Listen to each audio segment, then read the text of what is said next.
whirled around in front of the full-length mirror and admired her reflection in the yards and yards of silk and lace and pearls. "I can't believe I'm getting married today." "I can't believe you made us wear these dresses." Jacey Lang frowned and smoothed the taffeta on her skirt. "I can't decide if I look like an overgrown sweet potato or the great pumpkin. How many yards of material gave their lives for these puffy sleeves? What were you thinking?" "She was thinking she wanted all eyes on her," Georgia Bankston said, smoothing down her twin pumpkin dress. "That's exactly what I was thinking, smarty pants," Willow said, never taking her eyes off the mirror. "And this is exactly how I always dreamed of looking like as a bride."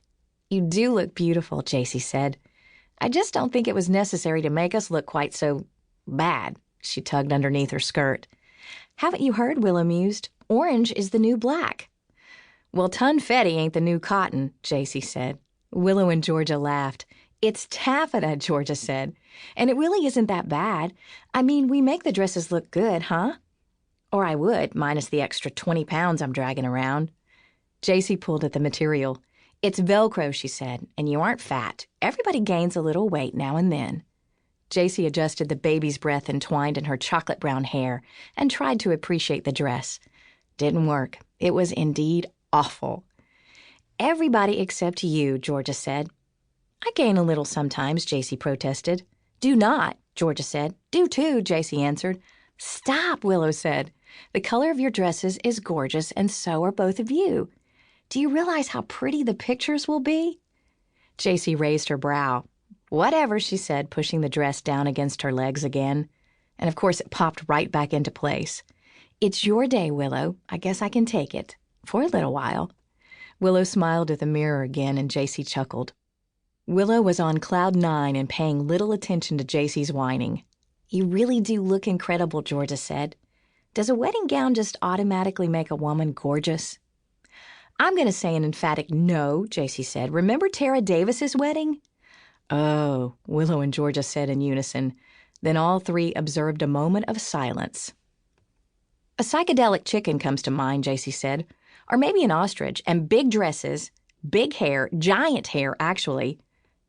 "I understand trying to be unique," Willow said, "but the colors." "And the boas," Georgia added. "And the live swans dyed magenta," Jacey said. "That has to be against some sort of animal cruelty code." "Didn't seem to bother the swans while they were bobbing for bugs in the champagne fountain," Georgia said. "Tara should have worn white," Willow said. "Brides should always wear white, even if they aren't as pure as the driven snow." "Like Tara," Georgia said. They laughed. Jacey looked at her friends and felt a little twinge of sadness. She'd met them both on their very first day of college at LSU. They were scared freshmen trying desperately to act like they knew what was going on, but all three of them were lost looking for orientation. They struck up a conversation in the quad and realized they all lived in the same dorm.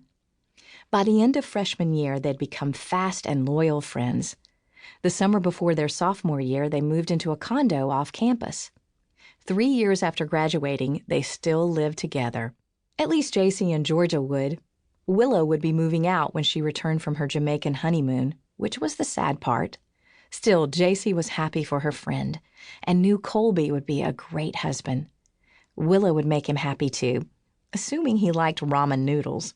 Jacey loved these women. They had been there for each other through some of the worst parts of their lives. Willow had lost 2 of her grandparents in the last 2 years.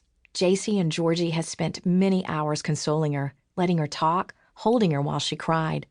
Georgie had gone through a breakup that had changed her entire life.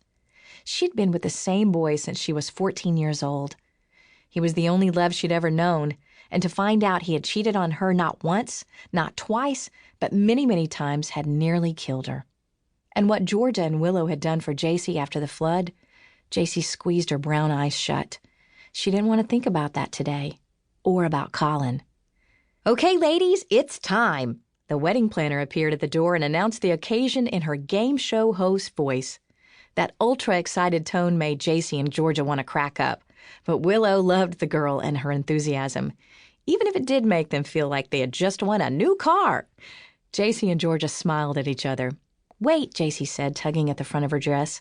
"Let me fix my cleavage." "You wish there was some cleavage to fix," Georgia said. "I don't want the good Reverend Willis to faint when he sees all this," Jacey said.